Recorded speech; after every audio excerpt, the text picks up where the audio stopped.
Esta misma semana, The Wall Street Journal dejó al descubierto, y algunos otros medios en Estados Unidos dejaron al descubierto estas negociaciones que se llevan a cabo entre Estados Unidos y México para tratar de frenar el tema de la imposición arancelaria por parte del gobierno de Donald Trump al gobierno de Claudia Sheinbaum. ¿En qué van o de qué van? De un acuerdo de colaboración en materia de seguridad. Es decir, la condicionante que está poniendo el gobierno de Estados Unidos es que México atienda el tema de la inseguridad, de la actuación de los grupos delictivos, del trasiego de las drogas, que hay una presión muy fuerte por parte del gobierno de Donald Trump para que esto quede resuelto y que el gobierno de México estaría cediendo. El discurso constante por parte del gobierno de México ha sido este argumento de la soberanía nacional. Sin embargo, pues se ha puesto sobre la mesa por parte de Estados Unidos la urgente necesidad de que Estados Unidos ingrese a territorio mexicano a atender este tema. Ayer le preguntaron al respecto en la mañanera a la presidenta de México y ella dijo que de ninguna manera se va a permitir que el ejército de Estados Unidos incursione en territorio nacional. Pero a ver, yo quiero revisar cuáles son todas las aristas de estas negociaciones, qué peso pueden traer para México y en qué sentido tendrían que estarse dibujando, y por eso le agradezco mucho a Emilio Álvarez y Casa que nos tome la llamada. ¿Cómo estás, Emilio? Erika, muy buenos días, qué gusto saludarte y por tu conducto al auditorio de Altavox. Un fuerte abrazo acá desde la Ciudad de México.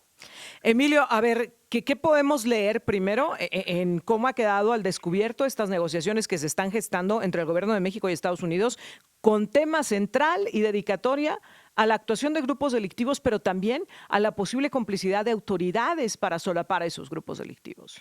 La primera constatación es que en realidad no sabemos qué están negociando. Tenemos trascendidos, tenemos incluso versiones encontradas.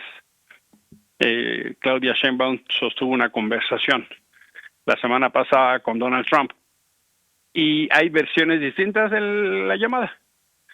Claudia Sheinbaum, junto con las vocerías oficiales, salieron a festejar que nos dieran un nuevo plazo de 90 días.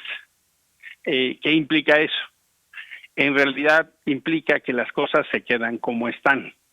¿Eso es bueno? Pues no tanto, porque siguen los aranceles ya impuestos al acero, al aluminio, al cobre, al jitomate, a las autopartes producidas en México, los automóviles, las autopartes cuyos orígenes no son América del Norte, y una gran cantidad de productos mexicanos que no entran dentro del TEMEC. Se difiere. La Secretaría de Economía mexicana dice que solo el 20% de los productos no entran, y la Secretaría de Comercio de Estados Unidos dice que el 51% de los productos mexicanos no entran en eso. Pero ¿qué está pasando en realidad? Lo que está pasando es que Donald Trump está utilizando el tema del comercio como un punto de apoyo, una palanca, si se dice más rudamente, como una extorsión al gobierno de México para los temas que en verdad le interesan. ¿Qué le interesa en verdad? El tema del fentanilo, el tema de la migración y el tema de la seguridad. Entonces, lo que está sucediendo es que Estados Unidos está subiendo de tono. Nunca habíamos visto comunicados de la Casa Blanca refiriendo que el gobierno mexicano tiene una alianza con carteles criminales. Nunca habíamos visto declaraciones tan fuertes y tan reincidentes de funcionarios de tan alto nivel. Incluso Donald Trump hace un juego de palabras en su red social para decir que se mantiene el 25% de impuestos por el fentanilo.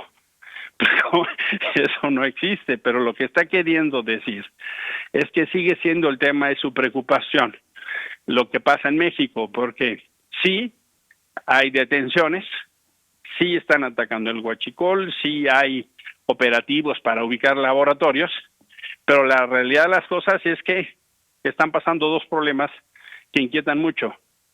De todos los operativos que hacen, no hay nunca detenidos.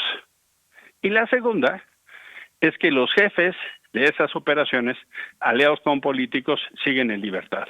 Y me parece que ese es el tema de preocupación, y por eso estamos viendo discusiones tan fuertes como las que involucran hoy a Adán Augusto, o como las de la gobernadora de Baja California, o como de presidentes municipales de estados fronterizos de Morena. ¿Qué está diciendo el gobierno de Estados Unidos? Lo que estás haciendo no es suficiente. y voy a seguir utilizando esto como instrumento de presión, y en los próximos 90 días nos vamos a ver para ver si estás haciendo esfuerzos suficientes. Y en ese marco se da la salida de Pablo Gómez de la Unidad de Inteligencia Financiera para el tema de la reforma político-electoral, pero meten a un cercano colaborador de Omar García Harfuch, el secretario de Seguridad y Protección Ciudadana. Es decir, el componente del tema de seguridad y de la, déjame decirlo así, la narcopolítica, es cada vez más señales de alerta en Estados Unidos. Uy, bajo esta premisa, Emilio, ¿qué tendría que estar haciendo el gobierno mexicano? A ver, se ha develado esta situación de Adán Augusto López. La presidenta se ha mostrado incómoda con lo que le están representando en el Poder Legislativo, tanto Ricardo Monreal como Adán Augusto López. El mismo Ricardo Monreal sube a sus redes sociales este video en donde habla de las diferencias insalvables que ya se están viviendo, del rompimiento que se está viviendo al interior del Movimiento de Regeneración Nacional. ¿Podríamos anticipar o sería en lo deseable el momento de que la presidenta se deslinde de figuras como estas, como Adán Augusto López? ¿Ves que venga el cambio en los liderazgos, por lo menos en el Poder Legislativo, en los liderazgos de Morena, o va a seguir arrastrando estas situaciones? Sin duda, Erika, a Claudia Sheinbaum ya le están costando muy caro las acciones de Monreal, de Adán Augusto, e incluso de los dos presidentes de las cámaras, de Sergio Gutiérrez Luna, que está protagonizado en medio de un escándalo por el asunto de dato protegido, sí. Su esposa que promovió un proceso para sancionar 30 días a una ciudadana que escribió un tuit sobre Sergio, no sobre ella, también diputada ella, y también sobre Noroña, presidente del Senado, sus excesos, sus gastos, su suntuosidad, que los alejan del discurso de la austeridad y que solo se demuestra la hipocresía, pues porque lo que traen puesto en donde están y cómo viven, pues no lo están sacando de su salario, así dicho. Hoy, estas semanas, hay cualquier cantidad de información sobre lo que Sergio Gutiérrez Luna, presidente de la Cámara de Diputados, y su esposa traen puestos. Y mira, no es que sea una investigación muy exhaustiva, nada más hay que ver sus redes sociales. Deben seguro estarse dando la tarea de estar borrando muchas cosas, pero claro que ya le cuestan a Claudia Sheinbaum. El caso más grave ahorita, digo ahorita porque a reserva que salga otro, es el de Adán Augusto López. Resulta que él nombró al que era el jefe del cartel La Barredora en Tabasco. ¿Qué es el cartel La Barredora? Pues es la expresión del cartel Jalisco Nueva Generación en Tabasco y Chiapas. El secretario de Seguridad, nombrado por Adán Augusto, incluso advertido por el ejército que no lo hiciera, se dedicó a esas funciones. Entonces, claro que ya le representan un costo tremendo, claro que crece la percepción de corrupción. Ahora salió la encuesta de Morena, del Financiero sobre los partidos, y la percepción de la corrupción en Morena ha crecido notablemente. La aceptación, la popularidad de la presidenta ha bajado, hay quien lo detecta entre 12 y 15 puntos, y claro que le cuestan. La verdad de las cosas es que si Claudia Sheinbaum no toma decisiones o por beneficio de los mexicanos en términos de seguridad y justicia o por presión del gobierno de Estados en la agenda bilateral, ella se va a quedar con todos los negativos y todos los costos negativos, Erika. Lo cual sería tremendo, Emilio, porque, a ver, las encuestas sobre la aceptación de la figura presidencial son tremendas. Es decir, la gente está, me parece, teniendo una buena impresión del gobierno, o al menos así lo dicen las encuestas, los ejercicios de medición, le dan una buena validación a la figura presidencial, a la figura de Claudia Sheinbaum, e incluso sí, a las decisiones y a las negociaciones con Estados Unidos. Su lastre están significando estos actores dentro de su movimiento. Absolutamente. Ella tiene una mejor evaluación de lo que tiene el gobierno y están empezando a representarle un coste. También es el momento donde toma mucha claridad la distancia entre la realidad y lo que se dice. Morena ha articulado un discurso muy potente, pero sus dirigentes hacen lo contrario.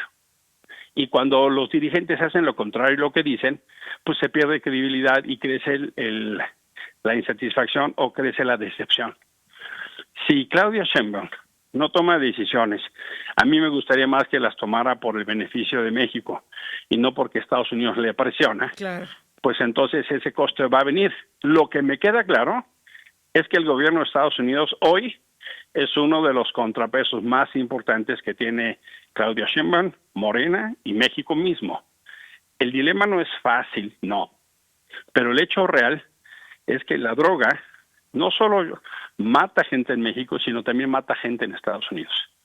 Se estima que 100,000 personas mueren al año por fentanilo. Entonces, sí, me parece que sí tenemos que hacer acciones de colaboración. El tema del huachicol, el tema de los laboratorios, pues también afecta a Estados Unidos. Ya se convirtió en una agenda no solo binacional, sino política. Y claro que tienen que tomar decisiones. Estamos pagando las consecuencias de lo que el sexenio pasado se llamó abrazos y no balazos, donde se dejó crecer el crimen organizado de manera proporcionada y empiezan a salir la relación de altos dirigentes de Morena con la delincuencia organizada, lo cual va a llevar a Claudia Sheinbaum a un dilema. O toma las decisiones para cambiar o se hace cómplice y paga las consecuencias de ello. Uy, hablando de consecuencias, y finalmente, Emilio, te preguntaría si no se acepta, si no se logra negociar con Estados Unidos, ¿esto impide que su ejército o que sus elementos tengan actuación en territorio mexicano? O, por lo que hemos visto por parte de la actuación del presidente de Estados Unidos, Donald Trump, nos estamos arriesgando a que lo haga por las buenas o por las malas. Es muy difícil predecir qué puede hacer Donald Trump, porque pareciera que a veces el estado de ánimo, el humor o lo que en México llamamos el contentillo guían varias de las acciones. Basta un tuit de una persona en Rusia para que él tome acciones defensivas, pero el hecho real es que de momento el gobierno mexicano está colaborando con Estados Unidos. Y muy probablemente lo que vemos es una distancia entre cómo se le habla a la tribuna, cómo Trump habla a su tribuna, cómo Sheinbaum habla a su tribuna y se envuelve en la bandera de Juan Escutia y la soberanía, y los acuerdos privados y las negociaciones. Dice Trump que México accedió a quitar barreras no arancelarias.